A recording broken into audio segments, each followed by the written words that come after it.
Hey everybody, welcome to another edition of Calling All Devs, our weekly Q&A series where I take questions from you, the Star Citizen backer, and pose them directly to the developers. Joining us on the show this week, we go back to Calling All Devs All-Star, Mr. Dan Truffin, with a question about NPCs. Dan, how you doing, man? Hey, Jared. All good? You? Yeah, I almost had something other than my normal phrase and I lost it. Let's just get right to it. I'm gonna tape little post-it notes with canned responses when people ask me how I'm doing because I'm like Spock in Star Trek 4. How do you feel? I don't know how to answer the question. It's all right. Jeez, let's try this again. Will my NPCs walk around on board? Or does a turret gunner always sit in his tower? A doctor always stay in his medical practice? Chris once said that NPCs must eat and drink. Is this still the plan? It's definitely still the plan. Each NPC will have a schedule. They will have a schedule that says when they're on duty, when they're not on duty, when they will practice at their turret. So let's take the turret example for a second. I am expecting a turret gunner to not spend all his time in a turret. He needs to eat, he needs to shower, he needs to sleep. He will go through his entire life cycle. He will have some exercise time where he's at the station. There will be, for example, let's say you have 6 turret gunners. There'll be a few of them will always be at the station and they'll have a rotation. So one of them will sleep between these hours while the other is at the turret while the next one is eating and doing R&R stuff.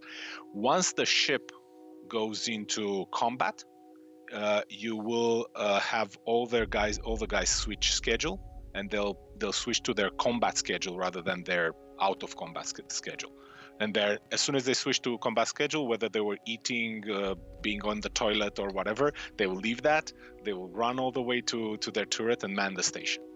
Gotcha. Are you talking about like a ship in Squadron 42, or are you talking about like a player ship? You said 6 turrets. Let's say a hammerhead here. We're talking a ship MPU where you actually will hire a crew to man your station. Because let's say today your friends are not online and you just want to have some fun, you will have your NPC crew that you hire and raise and train and all of the lovely stuff, and they will have a schedule. What you can do as the owner of the ship and the captain, you can say, yeah, you're always on red alert. Then everyone will be at the stations. What that will do, it will cause their morale to drop. If you keep them always at the station, they'll go hungry, which again drops morale. They'll not be happy. Their performance will decrease. So it's up to you how you want to do it. If you want to always keep them on red alert because you know stuff is about to happen, fair enough. But at some point, you have to let them do their stuff. And if they don't get enough sleep, they get cranky and all this lovely stuff. All right. When's that happening? Soon. Why'd you ask? Yeah. I keep an eye on the public roadmap for when AI subscription interactions like AI crew and stuff, are making their way towards Star Citizen. It's a good time to remember. I asked the question, but it's a good time to remind folks that we've built an entire public roadmap to answer all when related questions to the best of our abilities for a year out. So when you have a when related question, always check that roadmap to get the best idea that we have about when something will make its way into Star Citizen. All right, Dan, I'll let you go. Thanks so much, man. Oh, thanks. Bye-bye. Right, bye. All right, thanks so much, Dan. Now we're moving on to Chad McKinney in our Los Angeles studio for a question about ship settings persistence. Chad, how you doing, man? Hey, doing well. Nice to hear from you. Yeah, well, we're in the same office. We see each other at lunch occasionally. Yeah. You want to get cheesesteak truck today? Maybe. All right. Question from the backers, voted on by the backers, says, what are the plans for ship configuration persistence? I'd like to keep my settings like selected MFDs, weapons groups, selected countermeasures, wow, module power settings, stealth configuration, state of headlines, basically all the ship settings. They want those to persist between the times where they log out and log back in. What do we got? That's a good question. I think that it gets at kind of this desire from the player base to have a more continuous kind of player experience.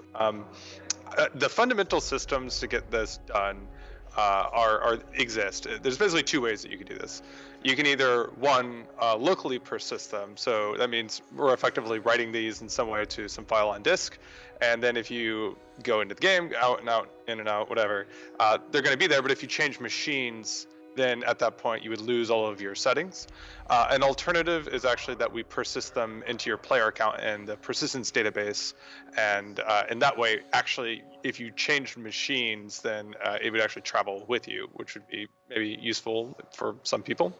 But both of those systems, both saving things to disk and persisting them in the database, exist. We have ways for game code to have access to them, to be able to come up with a set of what we call persistent variables and persist those across sessions. And so really, at this point, the fundamental systems are there. It's up to each individual team, each individual feature owner to take a look at what they have and try to figure out what they think is worth persisting and what they have time to do and what the priority for all of it is. So all of this could be done. You shouldn't underestimate the amount of work that UI is. So, we may need to maybe expose some custom interface for setting or updating these things, or maybe it's somehow in game. We like to do that a lot. But the fundamental, like I said, the fundamental systems are there, and now it's just kind of up to the individual teams to kind of decide for themselves the priority and whether or not they want to persist an individual thing in the game.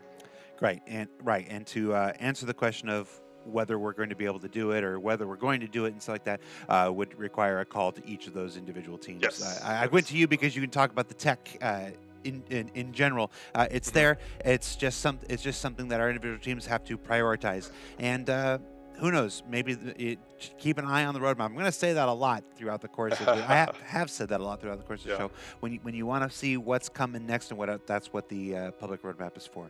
But hopefully it's a gameplay feature I want. It's a gameplay feature I think many people want. I don't think there's anybody. I don't think the other side of that argument. Oh no, we shouldn't have settings persistence. Right. I don't think they have much of a leg to stand on. So while I can't sit here and absolutely commit that it will happen, I think the chances are in our favor. So yeah. All right, Chad. Cool. I want to let you go, man. Thanks so much. Good to hear from you. All right, take care. All right, thanks so much. Now, finally, for our last call of the week, we are going to Kirk Tomei with a question that I know it's close to the heart of little Terrapin out there. Kirk, how you doing, man? Hey, good, Jared. We got a question. Comes up for with a lot of ships, but most recently and perhaps most comically, it's come up with a series of little Terrapin cartoons. Yes, it has to do those are wonderfully done. I know they've made their way to a couple desktops here in the studio. Seat height. Now, let's just talk about adjusting the seat height. We'll ask about the Terrapin specifically in a bit, but let's talk about the process of adjusting seat heights and why this becomes an issue to begin with. What's the challenge here? Sure. I guess I can talk about the history of why the seat positions are where they are, and specifically why the geometry around the seat and your viewing. Like your basic viewing area from when you're seated in the cockpit are. So there's a big emphasis on being able to see 4 MFDs on the screen. That emphasis has been reduced slightly, but we still need at least 2 MFDs that show you pretty vital information at all times. I think we maybe pushed the limit quite a bit in ships like the Cutlass, where you see almost the entire dashboard. It does take quite a bit of room on your, as far as like your viewing screen space. Mm-hmm. So that's why the viewing angles are where they are at the moment. Now, I know there's a request to push those seat angles up, and ultimately we'd love to do that. And the best way to do this would be to actually incorporate some actual like height adjustment that is optional for the player. Let the player choose whatever height they want. Fortunately, there are quite a few challenges in doing that. It's not as simple as simply adjusting the height of the seat itself. So I was going to try to lower my chair just to show you how simple it was, and I can't find the lever to do it. So I failed it. Continue. Cool. Anyway, there are some challenges with that. So one of them is UI. So the HUD in the ships is actually physically placed in the cockpit seat. So we need some way to actually transfer it so that the HUD, especially your flight HUD that's directly in front of you, corresponds to your actual height, so that it's in the same position on the screen when you do change the heights. And that's just tech that we need to implement in order to get that to happen, because right now it's literally plastered in the ship. So we need some way to make it dynamic and adjust to your lens. Another issue that we have is that a lot of times the things that would need to be also adjusted with the seat height, which is namely like your controls, right? So the IK is it's attached to the dashboard that's in the cockpit, and so we need to make some physical, some geo changes to accommodate for not only the IK, because it would look ridiculous if your hands went so far down that you just look terrible, like driving the ship, right? And so that would be necessary for any of the ships we change in that way. Another, probably the most major one is that animations would have to be changed. And that's a challenge because while a lot of our ships do share a templated set of animations for getting in and out of the seats, and this is especially useful for the single seat fighters that we have, because typically the animation for getting in and out of the seat actually is tied to getting in and out of the ship itself. But we need to adjust those across the board, and that's kind of a tremendous undertaking. And because they're shared, it causes an issue that, well, the weird part is, so if we have ships that do share that template animation, it means we can't kind of piecemeal this change across individual ships. If we break the animation and then fix the geo so it works in one ship, then any other ship that we have that shares that template also has to be done, and has to be done before we ship a build, so that we just don't have one nice ship and a complete broken. One of the ways that we make a game at this size and scope possible is through the use of common elements. But this common elements at the same time make small changes into sweeping changes, because they have to now affect so much more than just an individual ship. Right. Yeah. So I think these are issues that are all solvable. It just takes time, and I think personally I think the issue that is going to be the most challenging is getting the UI to settle correctly, because we can probably fudge like the heights of the seats and the IK and the animations pretty well without any new tech. But the transferring the ship HUD to be dynamic is going to be something that is going to be a pretty big tech debt. Yeah.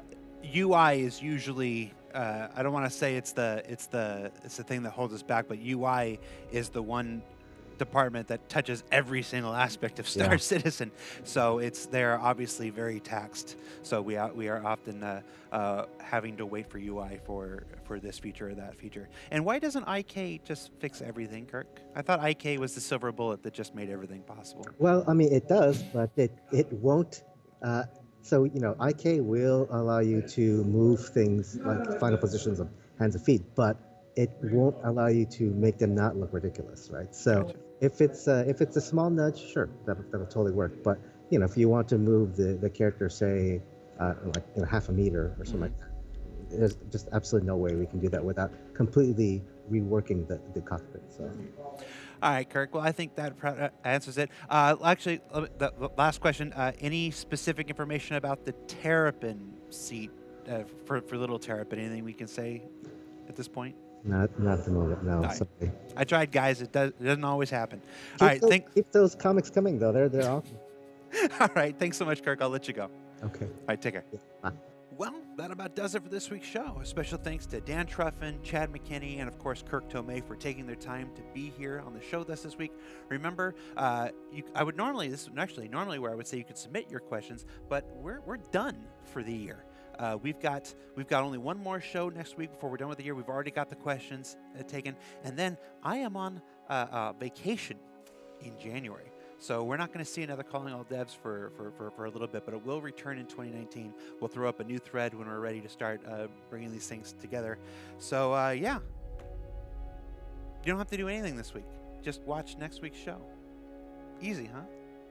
For Calling All Devs, I'm Content Manager for Global Video Production, Jared Huckabee. And I'll see you next week, everybody.